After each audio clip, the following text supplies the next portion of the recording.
20 years on death row in Texas, convicted of murdering a young mother. 4 days before giving birth to precious baby boy, ended up dead. Mm-hmm. It, just thinking about it makes me sick. In one sense, it's very difficult to understand. The American system. Linda Carty, some people sing for making a living, but you sing for life. Horrific event suddenly made the world a better place. And of course the answer to that's obvious. Saying is that I did not commit this crime, and for me, the worst. Devastation doesn't even begin to describe what you feel. In the heart of Texas, Linda Carty's case echoes with questions of justice, consular rights, and the demise penalty. Join us as we unravel the twists and turns of this high-stakes legal saga. The crime: Linda Anita Carty, a woman from Texas, was sentenced to demise in February 2002 for a heinous crime committed in 2001. She orchestrated the abduction and slaying of 20-year-old Joanna Rodriguez with the intent of stealing Rodriguez's newborn son. Carty's motive was to pass off the child as her own. Her defense claimed that she was framed by her co-defendants, who were involved in drug dealing, allegedly due to her prior role as an informant. Carty's crime unfolded when she enlisted 3 accomplices to help her break into her 25-year-old pregnant neighbor's home. Their plan was to wait until the neighbor gave birth, then forcibly take the newborn, slaying the mother, and flee the scene. On May 16, 2001, they carried out this horrifying plan, invading the victim's home and kidnapping her along with her newborn son. Tragically, Joanna Rodriguez succumbed to suffocation during the ordeal, leaving behind her unharmed but motherless infant. This ruthless act of violence shocked the community and led to Carty's subsequent arrest, trial, and eventual demise sentence. Since her conviction, Linda Anita Carty has pursued legal avenues to challenge her sentence. She filed appeals in an attempt to overturn the verdict. However, despite her efforts, the United States Supreme Court denied her most recent petition for a writ of certiorari on November 13, 2018. Carty's case stands as a chilling reminder of the depths to which some individuals are willing to sink in the pursuit of their own desires, and the tragic consequences that result from such actions. It also highlights the complex and contentious nature of the criminal justice system, where issues of framing, informant status, and the ultimate penalty of demise are all deeply entangled. 20 years on death row in Texas, convicted of murdering a young mother. A lot of religious songs. Sing something then. What sort of thing? They've helped so much already, and I'm just asking for more, because the only way to... Who kept pushing me, he said, you need to put something out there, you never know. In a moment, we'll meet one of the barristers fighting for her freedom. But first, here's a look at when Susanna... Amazing grace, how sweet. Matters. Linda's British. Were the British authorities, the consular authorities, notified? From what I was told, she spoke Spanish. She didn't even speak English. Early life and education. Linda Anita Carty's life is marked by a complex web of experiences and choices that ultimately led her to Texas Demise Row. Born in St. Kitts to parents from Anguilla, she held British citizenship due to St. Kitts' status as a British colony at the time of her birth. In 1982, she immigrated to the United States and eventually became a naturalized American citizen. Carty's early adulthood was characterized by her career as a primary school teacher. Later, she pursued studies in pharmacology at the University of Houston. However, her life took a turn when she became entangled with law enforcement agencies. In 1992, she found herself in legal trouble, convicted of auto theft and impersonating an FBI.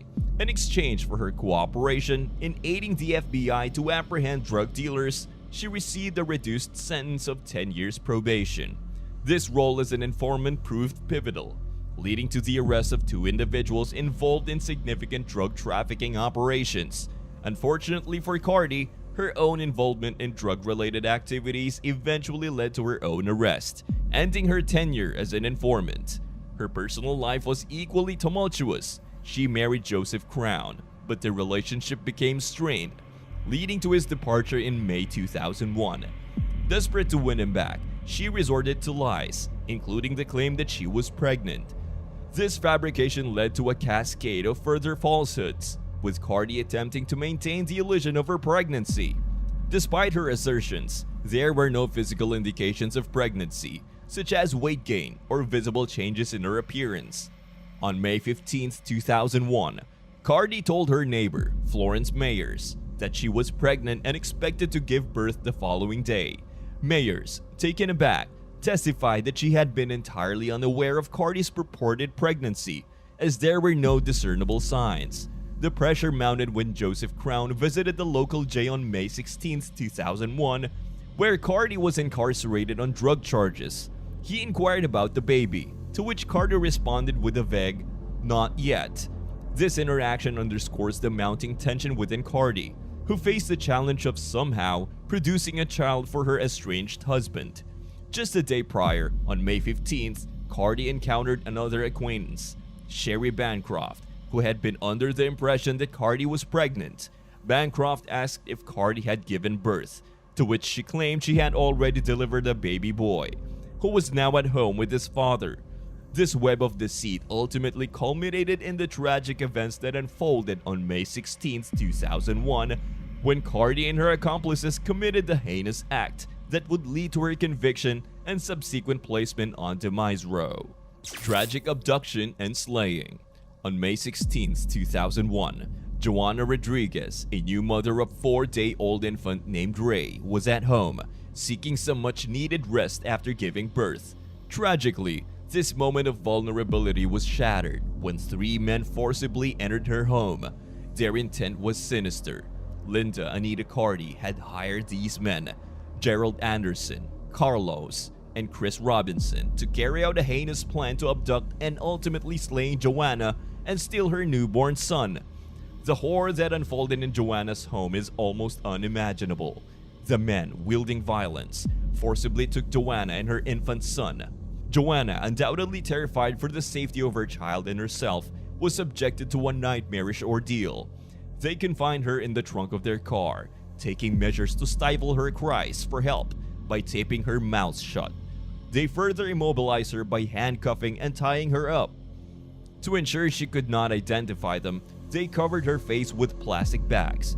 Joanna's cause of demise was determined to be suffocation, a tragic end to her young life. The vehicle used in this gruesome act, both for the abduction and the slaying, belonged to none other than Linda Anita Cardi, Joanna's neighbor. The 3 men who carried out the abduction were apprehended, and during the investigation, they revealed that Cardi had recruited them for this heinous crime. It was in Linda Cardi's car that Joanna's lifeless body was discovered, the very same car in which she had been cruelly abducted. Thankfully, Joanna's infant son, Ray, was found safe in another car belonging to Linda Anita Cardi. The motive behind this horrifying act was rooted in Cardi's desperate desire to salvage her failing marriage to Joseph. Convinced that only a baby could save her relationship, she persisted in fabricating a pregnancy, even going so far as to inform Joseph that she was on the brink of giving birth.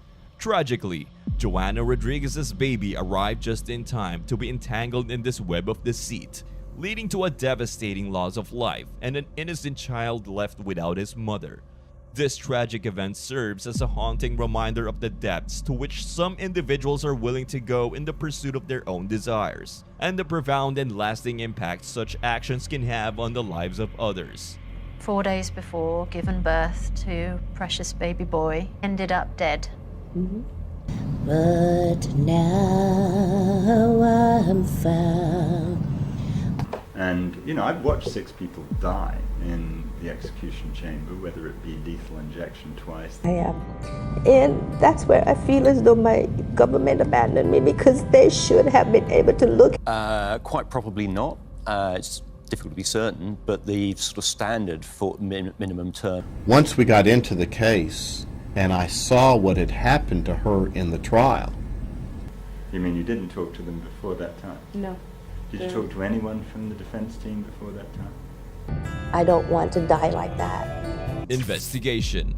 Linda Anita Carty's involvement in the tragic abduction and slaying of Joanna Rodriguez and her infant son Ray was initially suspected due to a series of suspicious actions and statements. Investigators became wary of Carty when they learned that she had been informing people about her impending childbirth, despite displaying no visible signs of pregnancy. This inconsistency raised red flags, prompting law enforcement to delve deeper into her possible connection to the crime. As part of their inquiry, the police conducted interviews with residents of the apartment complex where both Carty and Rodriguez resided. One neighbor reported a peculiar encounter with Carty in a vehicle, where they observed the child's car seat. During this interaction, Carty disclosed that she was pregnant, although the witness noted that Carty did not exhibit the physical characteristics typically associated with pregnancy. This observation further fueled suspicions surrounding Carty's claims. Subsequently, law enforcement authorities reached out to Carty and requested her cooperation in the investigation. During the conversation, Carty acknowledged that a rented car in her daughter's vehicle might have been involved in the crime. This admission ultimately led to her arrest. Following her apprehension, Carty provided information that proved pivotal in the case. She directed the investigators to a specific location where both vehicles were discovered. Shockingly, one vehicle contained the abducted infant, Ray, who was alive and unharmed. Tragically, the other car held the lifeless body of Joanna Rodriguez, who had succumbed to suffocation. The incriminating evidence against Carty continued to mount. Her fingerprints were found in both vehicles, firmly establishing her direct association with the crime. Additionally, investigators uncovered various items of baby paraphernalia, further solidifying Carty's connection to the abduction. These revelations painted a chilling picture of Carty's role in the heinous act. Her deliberate attempts to deceive others about her pregnancy, combined with the discovery of baby-related items and her fingerprints in the vehicles, left little room for doubt regarding her involvement. The tragic outcome of Joanna Rodriguez's suffocation and the abduction of her infant son Ray underscored the depths to which Carty was willing to go in pursuit of her own desires. The case serves as a stark reminder of the devastating consequences that can result from the actions of individuals driven by desperation and a misguided sense of self-interest. The meticulous investigative work, coupled with the compelling evidence gathered, ultimately led to the apprehension and conviction of Linda Anita Carty for her role in this harrowing scene. Arrest of Linda Carty. Linda Anita Carty's arrest was the culmination of a complex history involving both criminal activity and cooperation with law enforcement. Even before her involvement in the abduction and slaying of Joanna Rodriguez, Carty's record was tarnished. In 1992, she faced charges for auto theft and impersonating an FBI.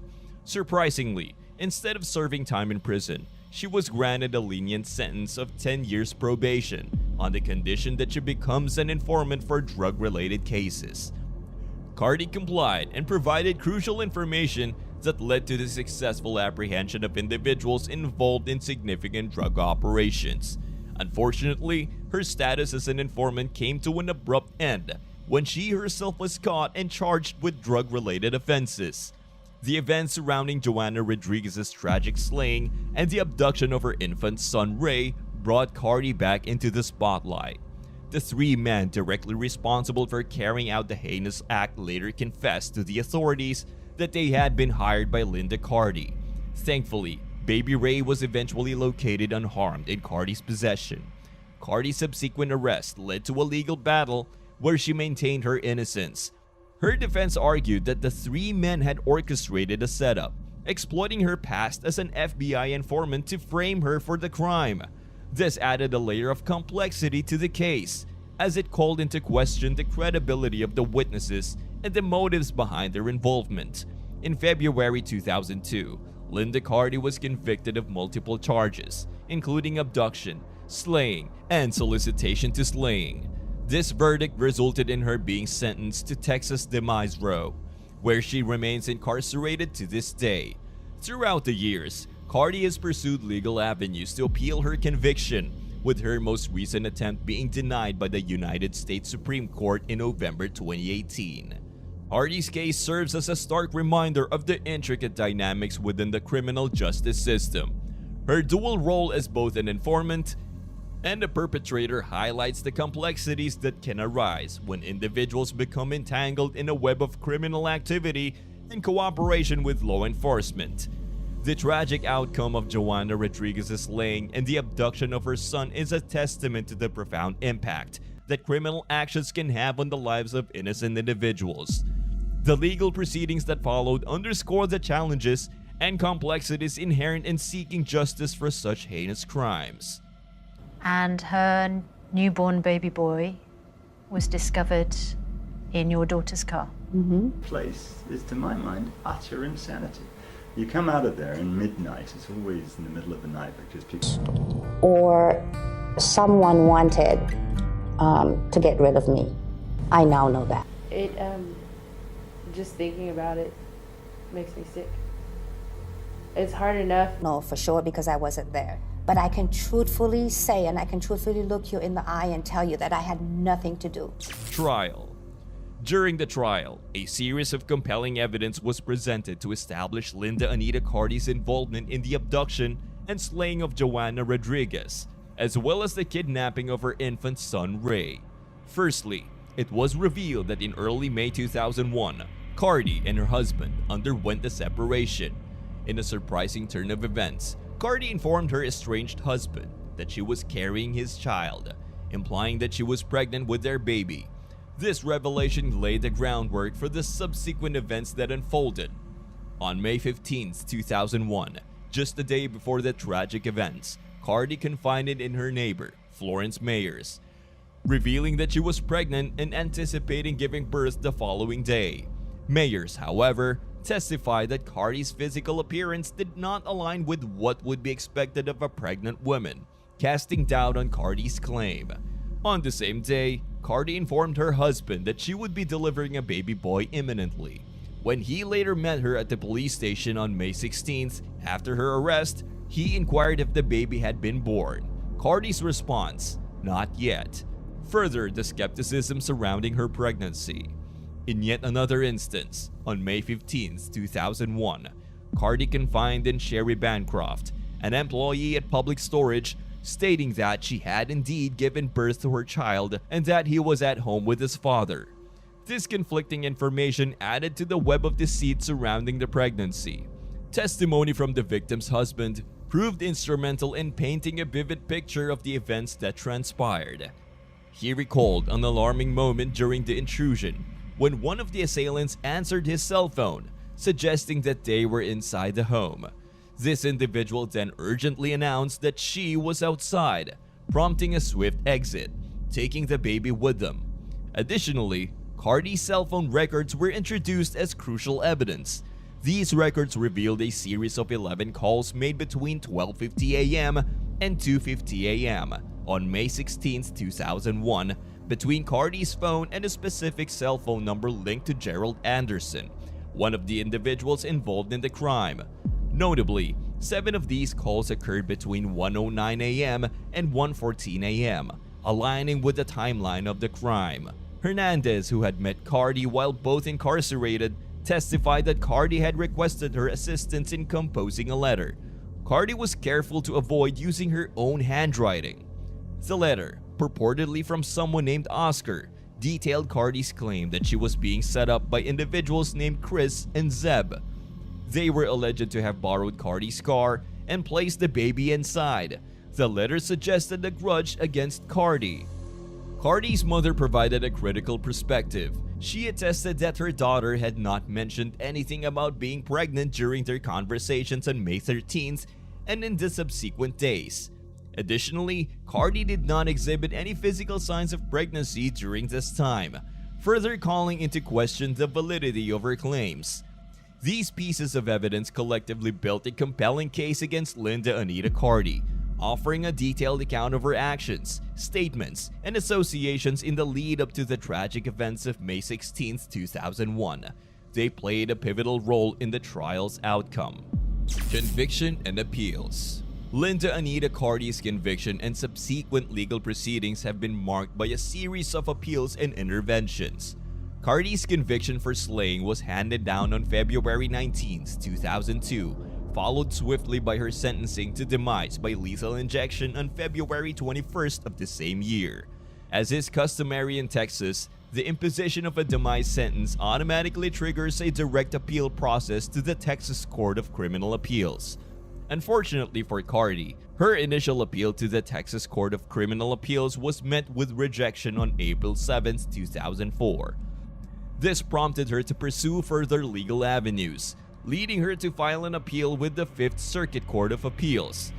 This appeal, however, met a similar fate, being rejected on September 19, 2009. With these setbacks, Carty's legal team sought to escalate the case by appealing to the highest court in the United States. On February 26, 2010, Carty took her case to the U.S. Supreme Court, a move that garnered significant attention, particularly from the British government. They filed an amicus curiae brief in support of Carty's petition, underlying the international interest and concern surrounding her conviction.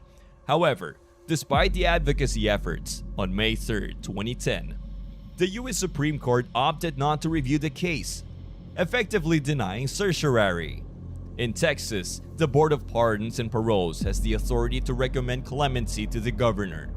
However, such recommendations are infrequent, and demise penalty cases often face an uphill battle in this regard. In 2018, Carty made another attempt to seek relief through the legal systems. This time, she argued that the Texas Court of Criminal Appeals had neglected to consider the cumulative impact of constitutional errors in her case. These errors included claims of ineffective assistance of counsel and allegations that the state intentionally withheld crucial pieces of exculpatory evidence. Despite these compelling arguments, the Supreme Court once again declined to grant certiorari, denying Carty's appeal. Throughout this tumultuous legal journey, the British government maintained a vested interest in Carty's case. They filed an amicus brief in support of her petition, emphasizing their concern over potential miscarriages of justice and their commitment to upholding fair and humane treatment for all individuals, including British citizens facing the demise penalty abroad. Linda Anita Carty's legal battle exemplifies the complex and arduous nature of demise penalty cases in the United States. Her multiple appeals and the involvement of international entities reflect a broader global conversation surrounding capital punishment. Despite the various attempts to challenge her conviction, Carty remains on Texas demise row, underscoring the challenges faced by individuals seeking reprieve from the ultimate punishment. In one sense, it's very difficult to understand. The American system. I come from a perspective of I believed in the death penalty. So this was not a case where I took this case. People like Javel, who regardless of what the prosecution says, is utterly innocent of anything, who... In this case, so yeah. I'm not scared of... No reason to believe she poses a risk. She would then have been released after 15 years. However, she remains on death row. About this case, why you think people should care. I know you said it before, but just it would be really handy to have it on camera. That's the only reason I'm fighting, because if I had done this, I would have taken my punishment. But... And you support her? I do. I believe there's reasons to believe her conviction's unsafe. It's something that you can actually go visit her and see her. But just to think of the fact that she's no longer going to be on this earth. Have more interaction here with me. You need to do more. I still matter. It doesn't matter. Horrific event suddenly made the world a better place. And of course the answer to that's obvious. Defense claims. Linda Anita Carty, along with her legal team and supporters, adamantly maintains that her conviction and subsequent demise sentence are grave miscarriages of justice. Central to their defense are several key claims. First and foremost, it is contended that Carty's defense attorney failed to adequately present mitigating evidence during the trial. Reprieve, an organization dedicated to fighting against the demise penalty, asserts the critical aspects of Carty's case that could potentially have swayed the jury were not effectively brought forth. This includes evidence that might have mitigated the severity of her sentence. One of the cornerstone arguments in Cardi's defense is the absence of concrete scientific proof placing her at the crime scene. While it is true that her fingerprints were discovered in the vehicle containing the victim's body, this alone does not incontrovertibly establish her direct involvement in the crime. The defense argues that the presence of fingerprints does not necessarily indicate guilt and could be attributed to other circumstances. Cardi maintains that she was framed by 3 men who sought retribution for her prior work as an informant with the Drug Enforcement Administration, DEA. According to her account, these individuals orchestrated a plot against her, believing that her cooperation with the DEA had put them at risk. In her words, "It was too difficult just to slay me, so they hatched this plot." This narrative suggests that the men manipulated the situation to shift blame onto Cardi. The divergent fates of Cardi and her co-defendants further underscore the defense argument. The 3 men implicated in the kidnapping and slaying of Joanna Rodriguez received prison sentences, not demise penalties. This discrepancy raises questions about the fairness and consistency of the legal proceedings, especially considering that the co-defendants testified against Cardi. A critical aspect of the defense case is a critic of Cardi's trial attorney, Jerry Garino. It is asserted that Garino's handling of the defense was marred by incompetence. Notably, Garino had never secured a victory in a demise penalty case throughout his entire career, a fact that casts doubt on his suitability for such a complex and high-stakes trial. Specifically, it is alleged that Garino failed to call witnesses who could have presented compelling arguments against Cardi's ending. Additionally, there are allegations that Garino only met with Cardi for a single 15-minute interview. This raises significant concerns about the thoroughness and depth of the legal preparation provided to Cardi during her trial. Garino's co-counsel disputes this claim, underscoring the contentious nature of the defense's assessment of their own performance. Furthermore, Cardi asserts that she was subjected to an interview without the presence of her legal counsel on at least 1 occasion. This raises questions about the protection of her rights and the potential impact on any statements made during the interview on the course of the trial. In rapid, Linda Anita Cardi's defense is founded on a series of compelling claims. These include assertions of inadequate legal representation, concerns about the credibility of the evidence against her, and allegations of misconduct during the investigation process. These factors contribute to a complex and contentious legal narrative, highlighting the challenges and controversies surrounding her case. U.S. breach of international law. The United States breach of international law in Linda Anita Cardi's case is a significant and contentious aspect of her legal ordeal. According to the Bilateral Convention on Consular Officers, 1951, between the United States and the United Kingdom, the United Kingdom's consular officials were entitled to immediate notification upon Cardi's detention. Unfortunately, the Texan authorities neglected this obligation and failed to inform the British consulate until after Cardi's conviction and subsequent sentencing. Paul Lynch, who served as the United Kingdom's Consul General in Houston at the time, emphasized the gravity of this breach in an interview for a documentary broadcast by the UK's Channel 4 on November 28, 2011. Lynch argued that this oversight had a substantial impact on the case's outcome. He contended that had the UK been promptly notified and given the opportunity to provide support to Cardi, a different scenario would likely have unfolded during the trial. In Lynch's view, this could have ultimately spared Cardi from facing the demise penalty. The United Kingdom has expressed its position on this matter through an amicus curiae brief filed in the US Supreme Court.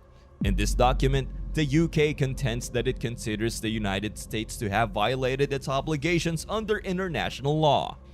This assertion underscores the UK's commitment to upholding legal standards and ensuring the fair treatment of its citizens abroad. However, despite this stance, the UK faces a significant challenge. There is no established legal forum through which it can seek redress for this breach. This breach of international law highlights the complex intersection of legal systems, diplomatic relations, and individual rights. It underscores the importance of consular assistance in ensuring a fair and just legal process. particularly for foreign nationals facing serious charges in a foreign jurisdiction. In Linda Anita Carty's case, the failure to promptly inform the British consulate potentially had far-reaching implications for the course of her trial and subsequent sentencing. The controversy surrounding this breach continues to be a focal point in discussion surrounding her case, illustrating the broader implications of legal proceedings in a global context. Linda Carty's daughter. Linda Carty's daughter, Javal Joubert, holds a crucial role in the narrative surrounding her mother's legal battles and imprisonment. Her presence brings a deeply personal and emotional perspective to the ongoing story. Joubert's experiences and feelings are candidly shared, shedding light on the profound emotional toll that comes with having a parent on demise row. The weight of her mother's situation, coupled with the looming possibility of her ending, creates a complex emotional landscape that Joubert grapples with daily. One striking aspect of Joubert's narrative is her decision not to attend her mother's ending, as depicted in the documentary British Grandma on Demise Row with Susanna Reid. This decision is a powerful illustration of the immense emotional strain that Joubert and her family have endured throughout this ordeal. It speaks to the deeply personal nature of their struggle and emphasizes the individualized ways in which families cope with such devastating circumstances. Joubert's presence in the documentary humanizes the broader legal and moral debate surrounding Linda Carty's case. By sharing her experiences and emotions, she offers a window into the unique challenges faced by family members of those on demise row. Her perspective adds an intimate layer to the exploration of Carty's story, allowing viewers to connect on a deeply emphatic level. Overall, Javal Joubert's role in this narrative is of profound significance. Her candid reflections provide a glimpse into the emotional complexity that families endure when a loved one is facing the demise penalty. Her experiences humanize the larger legal and moral discussion surrounding capital punishment, underscoring the deeply personal impact it has on those directly affected. Joubert's presence serves as a poignant reminder of the very real and deeply felt consequences of the justice system's most severe punishment. Linda Carty, some people sing for making a living, but you sing for life. Didn't talk to the witnesses, and the jury never got to hear the right story. And that's who I try to always keep in mind. I want to cry because it hurts inside, and those are the tears that I have in there. You know, it's not because... Who were these two witnesses? One of the key witnesses was actually a state. I want to believe that anyone could come up with a plan this ugly. Saying is that I did not commit this crime, and for me, the worst.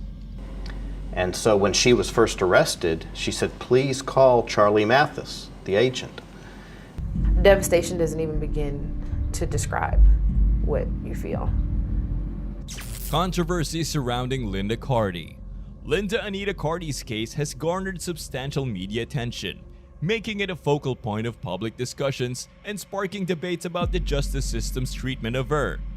The attention she has received stems from her persistent claims of being wrongfully sentenced, adding a layer of controversy to her legal proceedings. Carty's assertion of innocence have been the driving force behind numerous appeals and legal battles. Her defense and a supportive network argued that she was unfairly convicted, pointing to a range of alleged shortcomings in her trial. These purported deficiencies encompass issues such as inadequate legal representation and allegations of evidence suppression, particularly concerning exculpatory evidence that may have favored her. This sustained effort to challenge her conviction has resulted in the case being featured in various documentaries and television programs. These media representations have played a crucial role in bringing Carty's story to a wider audience, generating public interest and catalyzing discussions about the fundamental fairness of her trial and, by extension, the broader application of capital punishment.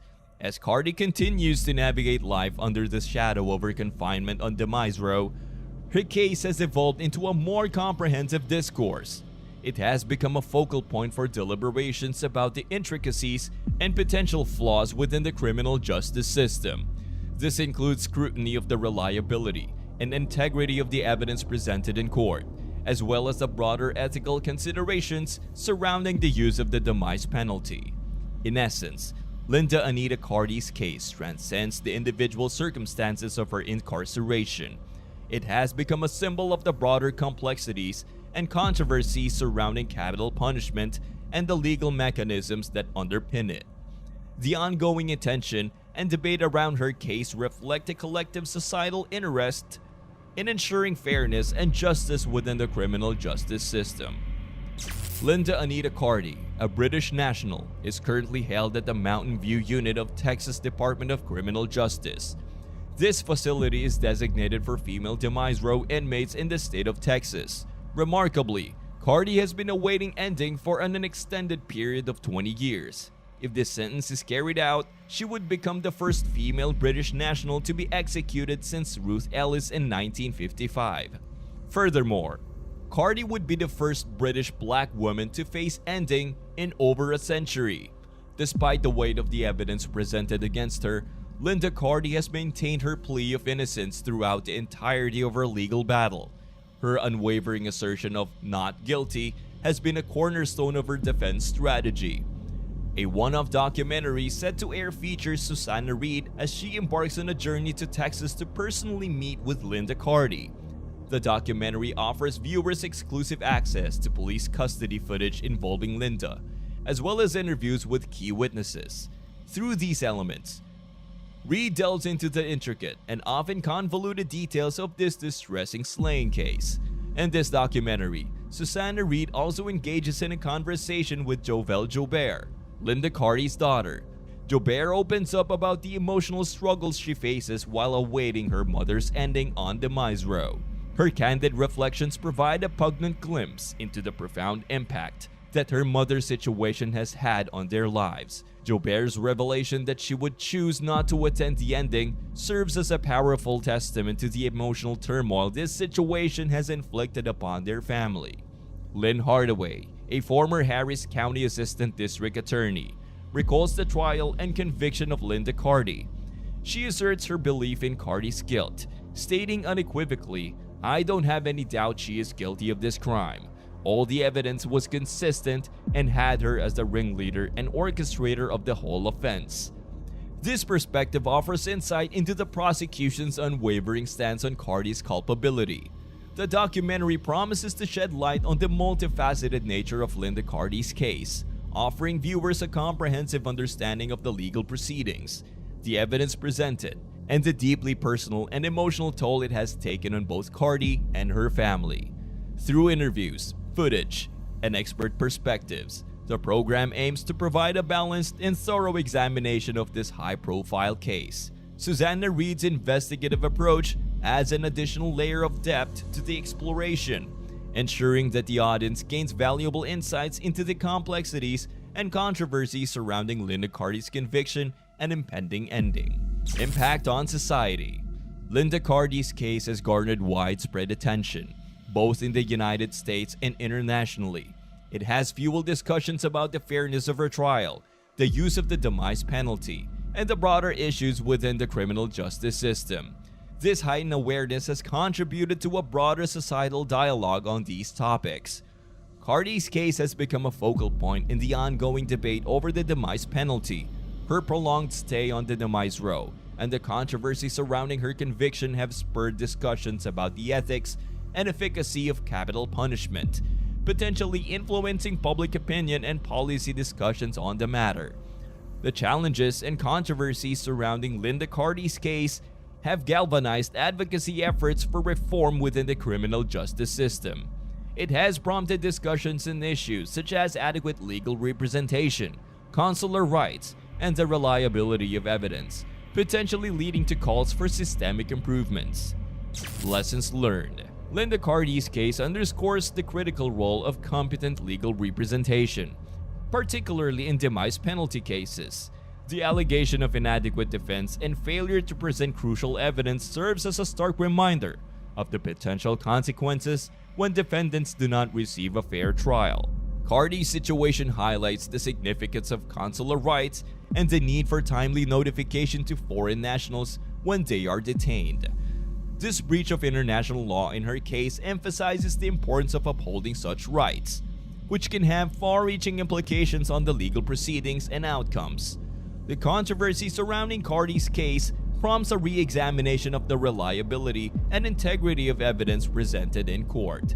The presence of contradictory claims and allegations of suppressed exculpatory evidence serves as a cautionary tale about the potential pitfalls within the justice system.